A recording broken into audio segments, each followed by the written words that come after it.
জি sir, yes sir, আপনি কোনো tension করেন না। আপনি যে ঠিকানা দিচ্ছেন ওই ঠিকানায় যাই ফাটুমু। খালি কি ফাটুমু, এলাকা পুরো তছনছ করে ফেলাম। ঠিক আছে স্যার, যাই স্যার। অনেক দূর যাইতে হইব, গতিটা আরো বাড়িয়ে দিই। বাপরে, গতির ঠেলাই তো চোখে কিছু দেখতেছি না, চশমাটা পরে বই। কাগজ তুই গেল। হাই হাই, যে লোকেশনে যে আমার ফুটন লাগবো ওই ঠিকানাটা তো কাগজে লেখা ছিল। লোকেশনটা তো মুখস্থ করি নাই। কাম সারছে, কি করি এখন তো ব্যাগ গিয়েও দিয়া পারো না। না, আমার তো কোনো না কোনো জায়গায় যে ফুটনই লাগবো। কি করি কই পুরি। ওই তো সবুজ শ্যামল একটা দেশ দেখা যাইতেছে।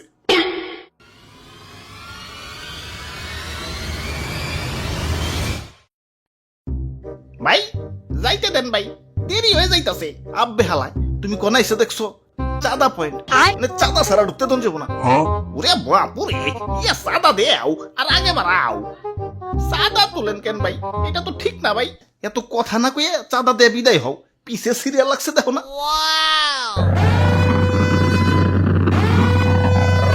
আরে আরে খারাও, তো তাড়াহুড়া গেলা। ওই আমার পথ আটকেও না, আমার একটু সামনে গিয়া ফুটতে হইব। কিন্তু সামনে যাইতে হলে যে চাঁদা দেওয়া লাগবো। এই চাঁদা হবাই চাঁদা, এই রাস্তা দিয়ে যেই যাইব তারই চাঁদা দিতে হইব। দেন আপনার চাঁদা দাদা 150 টাকা। 150 টাকা? এই আমার কাছে কোনো টাকা নাই। টেকা না থাকলে তো যাইতে দেন যাবো না।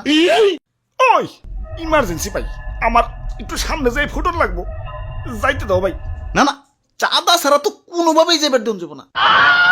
কাম সারছে রে, কোন দেশে বললাম?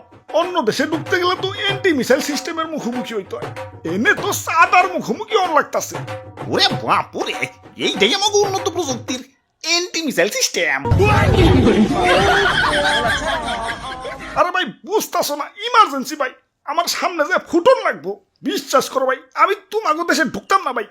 খালি যে টার্গেটে যে আমার ফুটন লাগবো ওই ঠিকানাটাই হারিয়ে ফেলাইছে। এখন এটাই আমার জীবন, লঞ্চ করার পর আমার ফুটনই লাগবো, যাইতে দাও ভাই। যাও না, করছে কেরা চাঁদা দিয়ে জেনে মনে হয় হেনে যায় ফুটোগা। খালি শপিং মলটা বাদ দিয়ে, কারণ বাঙালি 99% এখন শপিং মলেই। ওরে বাপুরে, ইয়া চাঁদা দেও আর আগে বাড়াও।